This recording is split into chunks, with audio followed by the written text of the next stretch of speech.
scary place. It's like a marketplace for any depraved thing you want to buy, but it's also a very dangerous place for the uninformed to go. You can get everything from a destructive cyber attack that hits you to a hitman for hire could be sent after you just if you're trying to be a tourist down there. I'm interested too for someone who is a novice in terms of the dark web. How would you explain the dark web? How could anyone get to the point where they can actually go explore it to gain that kind of context? Or is that ever going to be something you would ever advise someone? Is there any kind of training or anything? Yeah, in the book, I'm pretty clear that people should not try to go into the dark web because it can be a dangerous place. At a minimum, if you don't know exactly what you're doing, you will lose all your data. Whatever computer you're using is going to get compromised. And so in the book, I take a chapter, and my good friend Tom is a dark web spelunker. It's a term that I coined, but I think it fits it perfectly using my cave analogy. Someone who goes down into the dark web and has the tools and the equipment and the know-how to go down safely, or as safely as he can, and find all the bad stuff so it can be reported, and we in cybersecurity can prepare for it, right? And so I spend a chapter and I'm right over Tom's shoulder after he explains his rules for going into the dark web. I take my readers in there. I show them some of the most depraved places on earth that are living digitally in that system of networked anonymous computers. Like the body parts bazaar where you can buy hands and feet and eyes and a liver and a heart and even some shady doctor that will transplant it for you, or these clearinghouses where you can buy people's passports or social security numbers, or even Netflix and Google accounts, their logins and their passwords, to everything in between. It's the biggest arms market. It's the biggest drug market. We show like examples of all the different drugs you can buy. And he explains like they will ship it to you in coffee cans so the dogs can't smell it through like FedEx and normal mail, right? Yeah. All those things, and why you shouldn't try to go down there. Even Tom, with all of his know-how and his expertise, his virtual machine, which is like a virtual computer that you create on your computer, so it gives you this extra layer of protection, crashed 3 or 4 times in just a few hours that we were doing this, and he has to reinstall the whole operating system and start over. So it's not where you want to go as a tourist. It's be a lot better to just read my chapter about it. And but if you want to, literally anybody with like a little bit of Googling can learn how to go there. You just have to download a particular browser and know where to connect.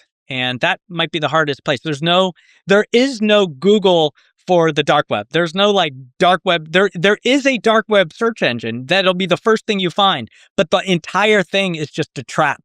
So as soon as you load it up and you start searching, they're scanning your computer and they're finding how to load ransomware, and then you get destroyed. So you have to be careful. You got to know where you're going, and I do not recommend anybody play around there. Are most of the people down there that are doing sophisticated operations, whether it be dope or any of these, body part marketplaces, are they already compromised, or they've just been doing this for so long they've figured out a way to be compromised and then reestablish some kind of identity that can't get stolen? How did that work? Well, what they're doing is they're creating their own dark web websites and marketplaces that they control. So some of them are legit and some of them aren't. And the trick is what's legitimate as far as, criminal enterprise that actually is going to send the drugs to you, and what's illegitimate where it's just going to steal your money and you're never going to see anything. Those who spend their time on the dark web understand that. The URLs like, www.ericoneal.net is how you get to my web space. It's just a lot of long string of characters and numbers that ends in a .onion. That's the address for the particular website or web browser. If you don't know the right one, then you can be compromised. So the bad guys, they know, they trade these, and they trade them in different places, in other marketplaces over different exchange websites, right? Just chat rooms and those kind of things. And normally they're in countries with no extradition to the U.S. They might be here in the U.S. and just so you know, there are just as many people in law enforcement that are running around there as bad guys. It's this huge fight. It's where the biggest fight in cybersecurity is happening between the good guys and the bad guys. And do you see crypto being kind of the payment of choice there? And is it easy to move in and out and pay off people, et cetera? Yes, the dark web exists because of cryptocurrency. But for cryptocurrency, the dark web would not be anywhere near this big, and it would be much easier for law enforcement to take it down. So cryptocurrency payments are the payments du jour for dark web cybercrime. That is how you're going to pay to get out from under your ransom attack. It's how you buy things on the dark web. If you see a place on the dark web to buy something with your credit card, they're just trying to steal your credit card and your identity, and you'll be the next victim of identity theft. The dark web currency is crypto, all sorts of different cryptocurrency, and that means that you have to understand how to use crypto and own crypto, and how to understand how to have the keys and wallets that are anonymous in a sense and that can't be easily tracked by the FBI. A normal person isn't going to be able to do that. So if you decide you want to go buy some bad things off the dark web and the FBI learns about you, you're probably going to get caught.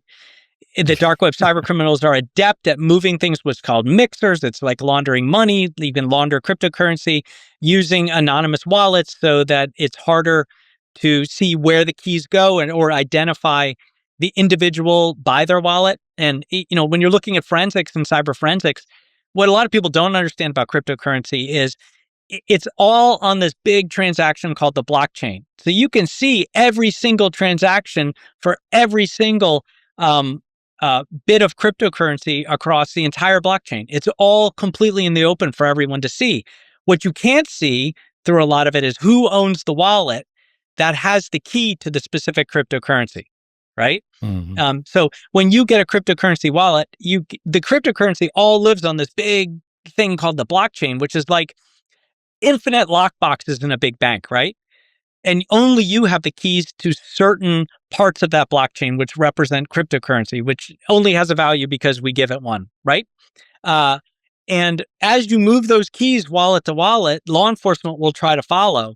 And once you hit a wallet that actually is connected to a legitimate bank or something like Coinbase or some way to take that cryptocurrency and turn it into cash, otherwise it's just theoretical. That's where law enforcement is going to try to follow through those wallets and catch you when you try to cash out your Bitcoin into dollars and actually be able to use it. Interesting.